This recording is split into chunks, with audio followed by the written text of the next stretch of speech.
Please put your hands together for Jesse McCartney. Hi. Thank you, thank you. Hey guys, how are you? How you feeling?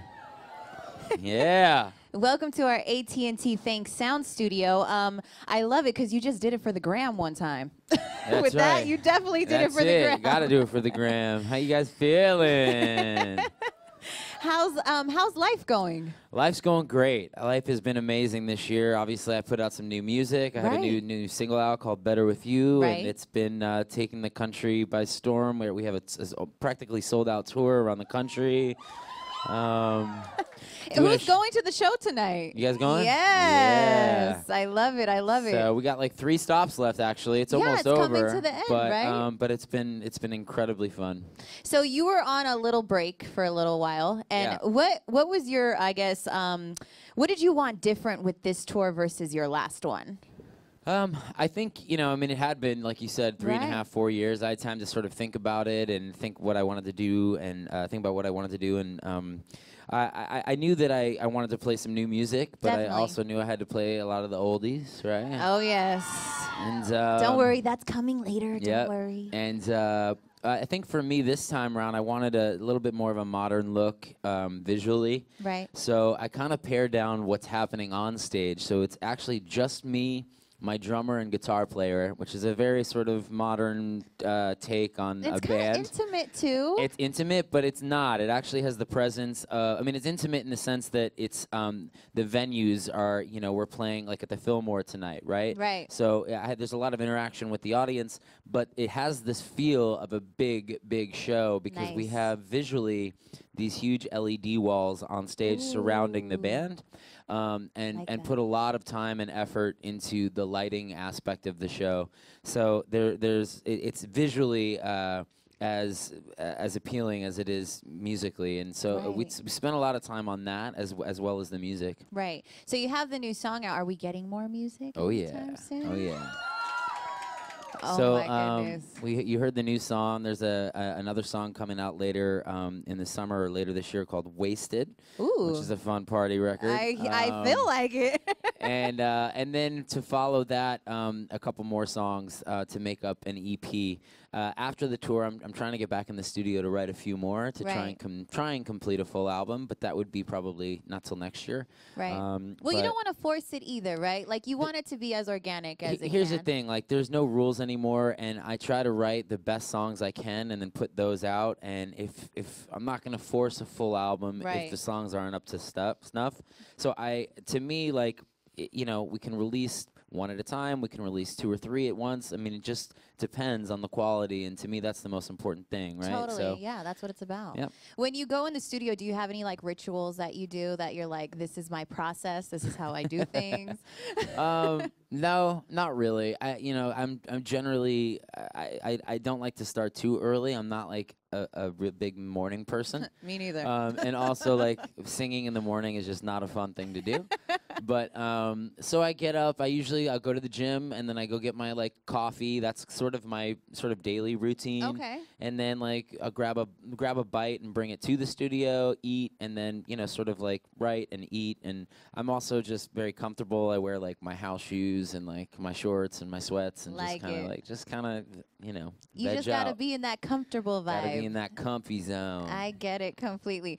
This is a super sidebar, but what are some workouts that you do? Like, what's your go-to in the gym? So I do a lot of like high intensity stuff. Nice. I do a lot of I run every day. I run like 4 or 5 miles a day. Dope. Just for maintenance, and then I do a lot of like jump rope and cardiovascular stuff. Nice. Like burpees. You know what a burpee is? Oh my God, yes. Yeah, those aren't fun. I work out myself and I like die after one. Yeah. Literally. Yeah. So we got some questions from our AT&T Thanks app winners. I thought these were kind of cool, so I pick and choose. Cool. If you could tour with anybody, who would it be with?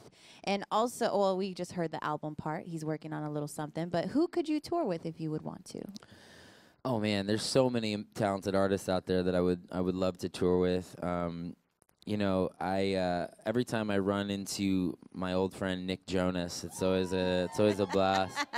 And he's a very talented guy, and I've known him for many, many years. Definitely. And you know, I just always enjoy. We did a radio show not too long ago, and it was funny. We were trying to get back to Manhattan. This is a cool little story, and it was like the roads were really bad, and we were thinking of driving like 3 or 4 hours.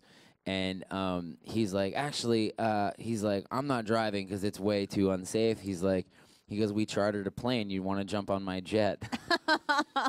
So Jonas and I took a little G5 into Manhattan, which was a little fun. The two of us had a couple beers on the plane and just kind of flew in. He's just the nicest guy ever. Oh, totally. And then you know who I did a show with a couple months back, or a few months back? I think it was earlier this year, but Logic, who is an incredibly talented artist and super nice guy. I was talking to him backstage briefly, but you could just tell in just a few short seconds, like just a genuine dude. So it'd be cool to kind of work with some hip hop acts at some point too. I could see you and Logic on a record, definitely. It'd be a lot of fun. Yeah, for sure. All right, let me see my next one. How old were you when you found your passion for music? I was pretty young. I mean, I had a lot of encouragement from both my parents, who were both very, passionate about music. And, I think I was like 7 or 8, 7 when my parents said, like, hey, there's this community production of Oliver coming to the next town over at this little theater called the Irvington Town Hall Theater, sort of close by where I grew up. And do you want to audition for Oliver? And at the time, I had been listening to a lot of musicals. My family always played me every Rodgers and Hammerstein musical over the years, and I just was familiar with all the music of every show and play, and so Oliver came through, and I was like, yeah, I know the music, but I was really shy, so they took me to the theater, and I watched all these kids get up auditioning for Oliver, and I was like, that's not right. They're singing this wrong. So I actually got up, and my parents sort of stood next to me while I auditioned, and I ended up getting the role of Oliver at 7, and it was like a family production. So my mom was in the show, my dad was in the show. We kind of did it together as a fam. That's awesome. That's sort of my earliest memory of. That's so much fun. What are you looking forward to most this year? For the remainder of the year. I mean, just the release of this music, and just feeling the buzz around the country. Every night has been just unbelievable. To reconnect with the fans, or after a few years, and put out some new music. Just and feeling that reaction every night has been just super overwhelming, and I couldn't be happier. I'm sure you missed it. I missed it for sure. No, it's been a joy, and everyone is so cool. I've been meeting fans. Some of the fans flew in because they were like, we didn't know when you were going to tour again. I had a girl fly in from Taiwan. I had somebody fly in from South America, from all over Canada. Wow. There have been fans coming in from everywhere, and That's I'm just so like, cool. yeah, it's pretty cool. I love that. I love this question. If you were a chair, who would you let sit on you? Celebrity, family, friend? She said, me, question mark. If I were a chair, who would I let sit on me? Oh, man, that's tough. Shout out to Sammy. Where are you? I love it. Sammy, you can sit on me anytime. Woo! Don't tempt her with a good time. Oh, my gosh. So I was kind of thrown off by this next question, but then I remember reading something that you've gotten into, smoking meats lately, brisket, ribs. So how do you smoke your meat? These questions are taking a very interesting turn. How do I smoke my meat? Well, let me just say that it starts with a very good smoker. And you have a couple at your house, right? Yeah. My favorite is this big green egg that everyone's been using, and it's everyone's been using. It's a very it's a niche thing. I know it's a hobbyist thing, but I had some time off, and I started getting into it. I've been traveling around the country for so many years. I've had barbecue from all around the country, and barbecue is always one of my favorite things to eat. And I just started getting into it. My first thing I smoked were I think baby backs. Ooh, and hungry. and they didn't turn out too great. And it's one of those things where you have to sort of it's trial and error. Yeah, you know, for you sure, have to finesse definitely. your, and temperature is very important. You have to maintain the perfect temperature. So, but brisket is known for being the absolute hardest, and I feel like I finally, after about 20 briskets, I feel like You've mastered feel it. like I've mastered my brisket. Oh my gosh. And everyone loves my pork butt. So. I love it. All right. This is a good one. Do you appreciate your former teen heartthrob reputation, or would you rather just forget it? No, I mean, listen, you can't scoff at what got you here to begin with, and people always ask me, does it get boring playing songs like Beautiful Soul? Right. And the answer in short is no. I mean, that is one of the songs that brought me into the households of every, young girl in America, and Definitely.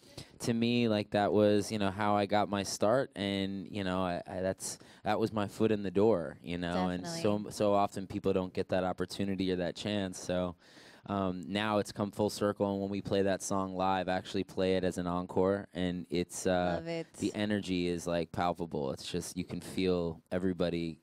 It hits them, and they're like, it brings them right to that point where they were when that song first came out. So no, I don't. I'm not bummed about it at all. I like it. History. Definitely. Speaking of history, we have, WiLD. We've been around for a while. Yep. And you actually did our WiLD Jam. Yeah. I think there's a poster of you in our hallway still. And I remember seeing that. I was just like, wow. And he's coming back. That's so cool. That's it. I love it. Now, I know the focus is the music right now. Yep. But are we going to get any more acting out of you? Yeah, I mean, eventually. There's nothing in the pipeline at the moment, but I try to do as many things as I can, but there's only one of me right now. And Totally. Understandable. I'm trying to, this tour has been pretty full on and has demanded all of my time and attention, and of course this music as well. Definitely. And I really do want to write a few more songs to back up what I already do have. For sure. And so really this year and probably next year will primarily be geared towards music. Nice. But you never know. Things change. My mind changes quite often. It happens. I'm always keeping everyone on their toes and trying to explore new artistic avenues. And there very well could be something that pops up that I want to try. But definitely. Pretty sure though, music is at the forefront for the moment. I love it. Well, speaking of the music, you guys want to see him perform, right? Yeah. All right. Well, we are going to go ahead and get to going. If you want to see this performance, make sure you check it out on wild949.com. Thank you to AT&T. Thanks to the Sound Studio. Thanks, One Sound more Studio. time for Jesse. Yeah.